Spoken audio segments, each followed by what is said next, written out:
Hey, welcome, Noble CFO. This is Art Zouster. We continue our series on the Noble CFO business system. This is what you can expect if you join me in this journey of becoming a Noble CFO.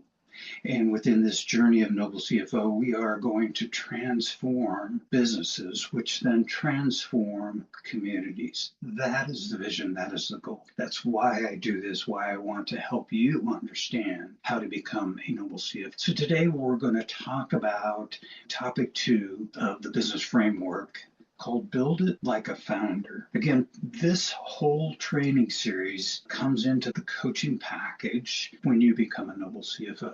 And we'll dive into what does it really mean to bridge the gap that most financial professionals face. As a controller, CFO, lifetime accountant, we understand numbers. We understand debits and credits. We understand balance sheets and profit and loss and cash flow, all these things. We've been doing this. This is our profession. We know how to do that. That's what we learned in the W-2 world, is how to do that stuff. And so I don't doubt that you have the professional expertise to be a CFO. We wouldn't be talking.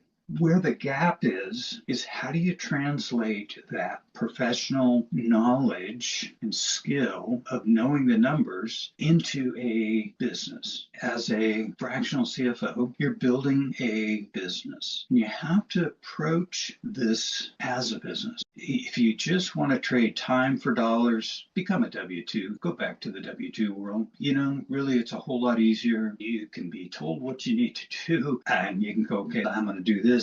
This is how much you're going to get paid on an hourly basis. You just trade in time for hour, and that's okay. Many people, most in fact, will do their career as a W-2 employee. What we're talking about is how do you build a fractional CFO practice? Some of the core themes to that is nailing your niche. The tendency when you start a fractional CFO business is you don't want to say no to anybody, right? I want to get clients and I want to build up some revenue, and I understand that. I get that. And when I started, I took on some projects. I took on an interim controller role, part-time interim controller role. It wasn't a really very good fit, but I made some money, and it was helpful for me to bridge my start to actually having enough revenue generated to meet my budget. So I get that. Nothing wrong with it. But understand that really identifying your niche is very key when you're trying to grow your business. And let me tell you why. My niche is small business, and I define my small business by the $1 million to $10 million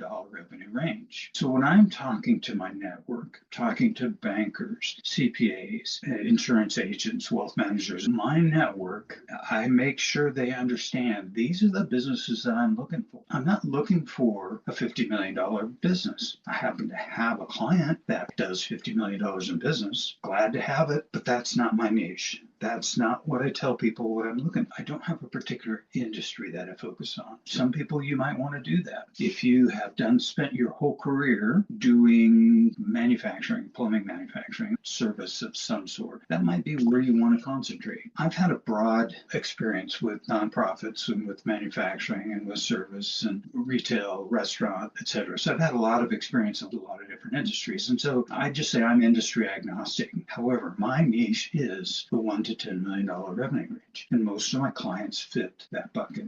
I understand very clearly the value that I bring, that market size. It's different than a value you might bring at $500,000. It's different than the value you might bring at 50 million or 100 million. I'm looking at privately held small business owned by the founder genuinely, or maybe the next generation. That's my market. I know exactly what kind of value I can bring. With that, you understand the pain to purchase messaging. So because I understand that niche market, I'm able to understand the struggles that they're going through. I understand some of the struggles that a $3 million company is going through, and I can bring solutions. I can help ask questions to bring out what those struggles are and bring a solution. It makes it a whole lot easier to land clients when you understand their business. You know the kind of questions you need to ask and the solutions you can bring. Now, I also have developed a USP. That's a unique selling proposition. I've twisted that a little bit and made it fit what I do in my unique stewardship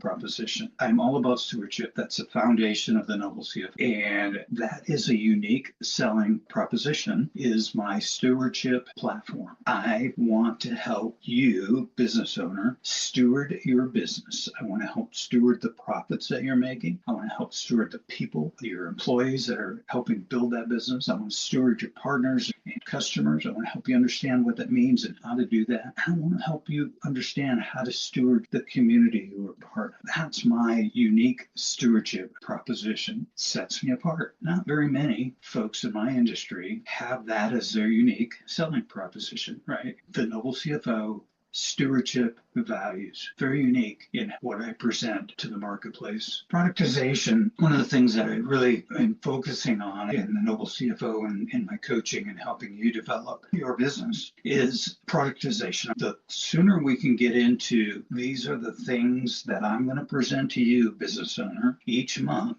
you can take that basic offering to just about any of your clients, and it makes it so much easier to build your business. I can protect my time because I know how much time it's going to take to do that, right? And I can deliver the results because I know I can do that with 11 clients in a 30-day period. So I protect my time and I try to avoid long-term mission creep. Work very carefully about protecting my time and not entering into engagements that are going to take me more time than I want to work. Another piece that we'll take a deep dive into is building a business plan. Again, if you're a W-2, you probably don't have a personal business plan. Even if you're a fractional CFO doing interim work or just trying to get some project gigs, you probably don't have a business plan. To build a long-term sustainable fractional practice, you need to build a business plan. What are the things that I need to do every day, week, month, year to continue to make sure that I'm filling my funnel of prospective clients? What do I need to do to build the income that I need to meet my personal budget and the things that I want to do? We build that out, we build that plan, we follow it, we adjust it as needed. But that's a key part of building a sustainable practice. And how do we make sure that we're building our network, we're creating new opportunities, people are learning about you and what you offer? We target outreach to referral partners. I've gotten some really good relationships with CPAs and with bankers and insurance agents, wealth managers, business brokers. They know who I am. They know what I represent. And I continue to keep those networks fresh and continuing to build those relationships so that I'm top of mind. They're working with small businesses. They see the opportunities and they think of me. I continue to put out content in LinkedIn. My primary social media platform is LinkedIn, and I continue to build my brand. And I've been doing that now in the Noble CFO, and you've probably seen some of that brand building postings in LinkedIn and newsletters that I send out. I want to make sure, again, I'm top of mind. I've got some brand visibility. People know who the Noble CFO is. They know what it represents. They know the type of business that I'm working to expand and grow. And then I really plant seeds. So the other day, I had a person that was representing a PE health insurance product. He reached out and said, "Hey, I'd like to connect with you. Do you have time for a virtual coffee?" And I'm going, "Sure." Okay, that's planting the seeds. I don't know whether I'll benefit from my relationship with that person or not, but he seemed like a really good guy, a good networker, good connections. So yeah, it'll be worth spending time with that person to build a relationship, plant the seeds. So you're really learning in this stage how to think and act like an entrepreneur, not just a technician. I'm not going to train you how to be a CFO.